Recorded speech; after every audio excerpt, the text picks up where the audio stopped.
Welcome to the Economist in Your Ear podcast. Have you ever found yourself searching for a clever shortcut?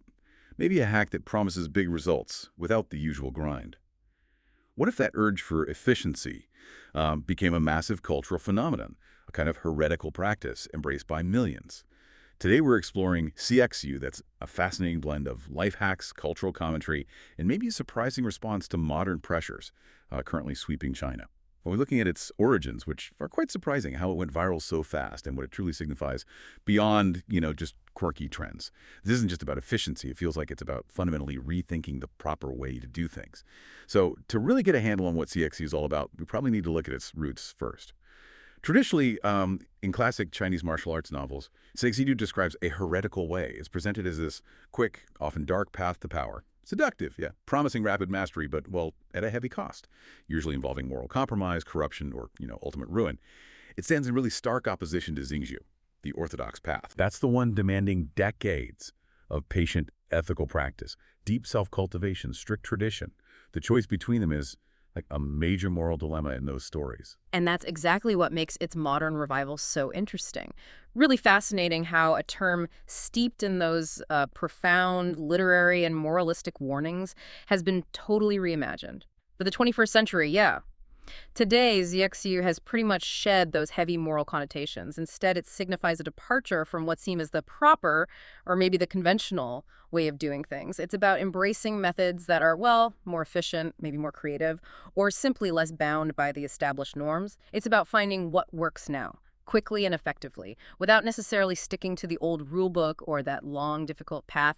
It's pragmatic, often quite playful, a rejection of dogma, maybe, in favor of immediate utility. Okay, and you mentioned it's not niche. This isn't some small online thing. It's really exploded, like a full-blown cultural phenomenon. We're talking videos tagged with CXU drawing, billions of views. Billions, yeah. On major Chinese social media platforms like Douyin, Xiaohongshu, the scale is just staggering. It's everywhere in online youth culture then. Absolutely. To give some perspective, The Paper, which is a prominent Chinese media outlet, reported over 40 billion Douyin plays linked to CXU. That's 40 billion. And if you look at Xiaohongshu, analytics firms clocked over 700 million views, just under the hashtag #ATAG. And across loads of categories, food, beauty, fitness, in just the last 90 days or so, the appeal is explicitly framed as short, flat, fast pragmatism. Or in Mandarin, ZM Tingkui. It's about maximizing output, minimum input, delivering immediate value, perfect for today's, fragmented attention spans. It's not just a trend. It's basically a content strategy now. Right. Short, quick, practical departures from the norm. So what does this actually look like day to day? Can you give us some examples? I mean, people will be curious about the creativity, maybe even the absurdity here. Sure. Some are pretty straightforward, like rebranded life hacks, things you might even recognize, like rendering lard in a microwave for speed, not on the stove. Or learning English through fan fiction and online communities instead of like rigid grammar books. Those are about optimizing familiar tasks, making them quicker. But then you get the wonderfully absurd ones, almost performative examples that really capture that CXU spirit of rethinking. For instance, reading advanced mathematics textbooks to cure insomnia. Seriously? How does that work? The idea is the sheer intellectual density is supposed to just bore you straight to sleep. Okay. Or dining nude to shame yourself into getting in shape. Yeah. It's less about whether it works and more about the psychological trick, right? That dramatic reframe. Dining nude. That's certainly a commitment. And you mentioned the melted ice cream carbonara sauce earlier. How does that even work? And what does it tell us about this rethinking philosophy? Ah, yes. The melted ice cream carbonara, probably the poster child of culinary CXU. The basic idea is you melt vanilla ice cream, which has sugar, cream, often eggs, and use that as a base. Maybe add some cheese, pepper, for pasta. Wow. It's a shortcut, yeah, but it radically reinterprets the ingredients. It's less about achieving, culinary perfection, and more about the audacity of it, the subversion of traditional cooking, the sheer novelty. It's sort of a testament to the belief that if you understand the function of ingredients sweet, fatty, creamy, calm, you can get a similar outcome through really unorthodox means. These hacks aren't just silly. They show a willingness to completely dismantle traditional methods, rebuild with efficiency as the main goal, even if the result is, well, unconventional. That's a really interesting way to put it. Function over form, even if the result is debatable. So, okay, this isn't just about silly hacks then. There must be deeper things driving this, right? Yeah. Especially given how viral it is in China. Why now? What's happening culturally that makes Jiexu resonate so much today? That's a critical question about context. And it's where I think the Economist take is quite insightful. Many young adults embracing Jiexu are facing a really challenging landscape. Think about the youth jobless rate for 16 to 24-year-olds, excluding students. It rose to, 17.8% in July 2025. That's high. Nearly 1 in 5. Exactly. That economic pressure creates huge uncertainty, a sense that the traditional orthodox paths, study hard, get the degree, find the stable job, while they don't guarantee success anymore. So it reinforces why so many young people are drawn to efficient, low-cost solutions rather than those long, often expensive paths that might not lead anywhere certain. The old social contract feels a bit broken maybe, so people look for alternatives. Yeah, that jobless rate really paints a picture of the pressure. It connects to another dynamic in China, too, doesn't it? Jiexu seems to offer this interesting middle ground between two extremes. You've got the 996 work culture, 9 a.m. to 9 p.m., 6 days a week. Just brutal. And then on the other side, lying flat, Xmingping, which is more about opting out, avoiding stress, maybe seen as resignation. Jiexu's isn't really nihilism like lying flat sometimes seems. It feels more active. Precisely. And what's insightful is that Jiexu isn't a retreat. It's not outright defiance either. It represents a kind of, maybe a form of bounded experimentation. It's a response that acknowledges the system's pressures, but without completely rejecting being part of it. These are often small, low-risk tweaks, a faster way to cook, a smarter way to study, an odd approach to fitness. They promise an immediate, tangible payoff. The key thing is, they don't require quitting the game entirely or rejecting the whole system. It's about finding personal agency, optimizing within the existing frameworks, exploring alternatives without burning bridges. It's an active, pragmatic search for what works when the traditional paths feel too demanding or just unreliable. And this whole approach seems perfectly designed for the social media age, doesn't it? The way platforms like Douyin and Xiaohongshu work seems tailor-made for this kind of fast, accessible trend. Oh, absolutely. This is algorithm-native pragmatism, right at its core. The meme thrives on procedural content. One-step tricks, visually compelling before and afters, short how-to videos. That format fits perfectly with today's fragmented attention spans. It encourages rapid sharing, engagement, user variations. That term, DPO, Dumpingkui, short, quick, practical. It doesn't just describe the hacks, it describes the content itself, designed for maximum viral potential, immediate consumption. It's like a feedback loop where the platforms reward the very kind of content Jiexu is, which just fuels its explosion. You'd think some of these heretical approaches might annoy officials, perhaps, especially given the emphasis often placed on tradition and order in China.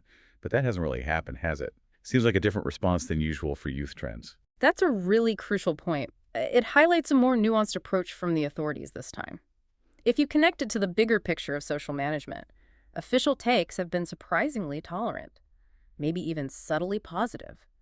Guangming Daily, one of the main state media outlets, actually described the fad as a cheerful way for the young to counter uncertainty and gain initiative. Cheerful. Interesting framing. Yeah, they framed it as a way to seek improvement, not as rebellion or deviance. Which is significant, right, compared to how other youth expressions might be viewed. So it's almost being treated as a kind of cultural pressure valve for younger people facing these tough conditions, a way to let off steam constructively. Precisely. That seems to be the interpretation. For policymakers, it looks like a low-stakes outlet for agency and creativity, especially under employment pressure. It's arguably pragmatic from their side, too.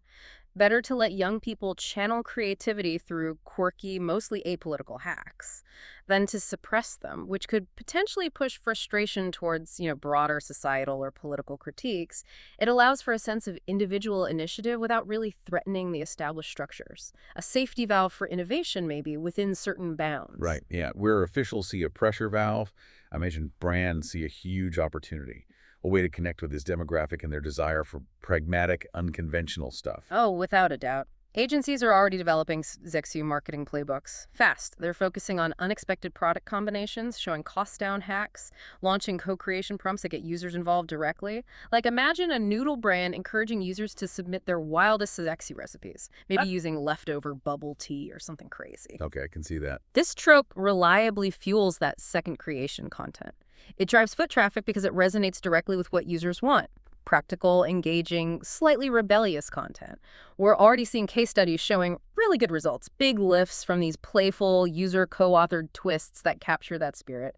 It's definitely a goldmine for brands wanting to seem authentic. Okay, so while it all sounds quite fun and a clever adaptation strategy, maybe, we should probably add a dose of skepticism too. Not all heretical hacks are actually wise or even effective, right? The internet is full of bad advice after all. You're absolutely right to be skeptical, and it's important. While many hacks are harmless, maybe genuinely useful, some viral kitchen or fitness shortcuts are just clickbait, useless. And a few could even be potentially unsafe if you're not careful. But what's interesting is how platforms and media are handling it. They seem to be nudging users towards a kind of try but verify mindset, rather than just outright scolding people. They encourage experimenting, but also implicitly promote critical thinking. That approach lets the creativity flow without killing the trend. It helps foster a community that tests and shares rather than just blindly following, which helps keep it relatively light and upbeat. But this isn't just about the practical side, is it? There was a comment mentioned in the sources that really stuck with me. Heretical practice isn't really about teaching you how to cook. It's teaching you how to rethink.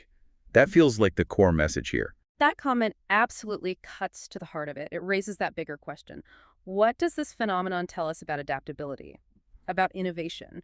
Beyond just these specific hacks, it highlights a really significant shift, maybe, in how people approach problem solving, especially in a fast-changing, uncertain world, particularly for a generation facing unique economic and social pressures. It's this playful, low-cost search for what works now, regardless of whether it fits the proper way or traditional wisdom. And that's why it resonates so widely with users, yeah, but also with censors and increasingly with marketers. The melted ice cream pasta, it's just the punchline, it's the visible bit. The real story is this deep pragmatism delivered with a wink, a challenge to norms, a collective exploration of what innovation means today. So maybe next time you see a seemingly bizarre life hack or some really unconventional solution online, consider if it's more than just a fleeting trend. Could it be a sign of a generation actively reshaping traditional paths, traditional expectations, embracing this pragmatism with a wink to navigate, well, an uncertain future? What new heretical practices might emerge in your own life if you really started to rethink what the proper way actually means? Thanks for listening. Follow us for daily insights into world affairs, and don't forget to like, comment, and share.